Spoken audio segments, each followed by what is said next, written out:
Eh si Precious naman, kamusta ang iyong awitin? Okay lang po. Yan na. Okay lang. Hi, Precious. You're only 19. Yeah. Grabe. Ang galing-galing mo kumanta. Thank you po. Sino inspirasyon mo sa pagkanta mo?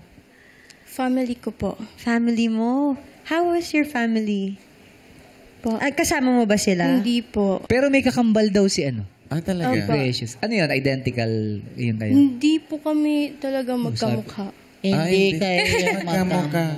Anong pangalan ng twin mo? Jasmine. Oh, Precious and Jasmine. Kumakanta rin si Jasmine. Apa. Sino mas magaling?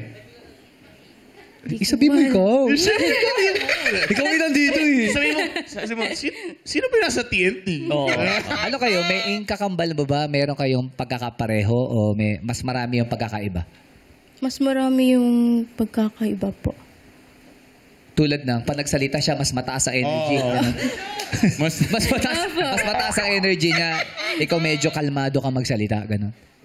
Hindi naman. Hindi. Parehas Hindi. din. Parang parehas po.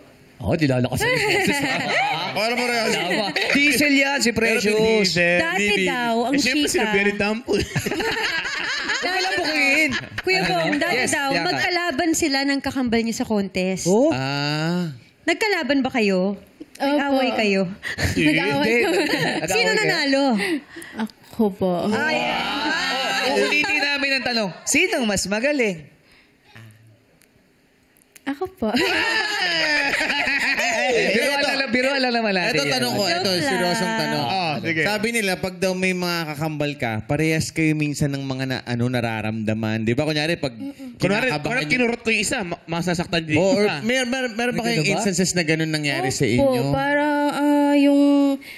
yung nagkakalagnat po ako, siya din po. Meron Para din? ba, Oh.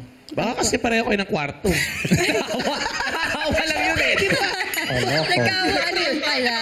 Tapos pag umuubo si Jasmine sa harapan niya. Sa harap. Ang talaga makahawa yun. At sabi ni Fresh, hala, parang magkakalagnat to. Kasi inubuhan mo ako eh. Precious, nagbe-bake ka din? Tama ba? Gusto mo Opo. maging chef? Opo. Ay, maganda Or yan. pastry chef. Galing. Ako, may bakery kami. Doon ako lumaki, marunong ako maghorno ng tinapay, salansan ng tinapay, mga ganyan. Ikaw, anong gusto mong linya ng pastries? Yung mga, yung mga bago na? Ang cake po. Mga ganun. Sana matupad ang iyong pangarap, di ba?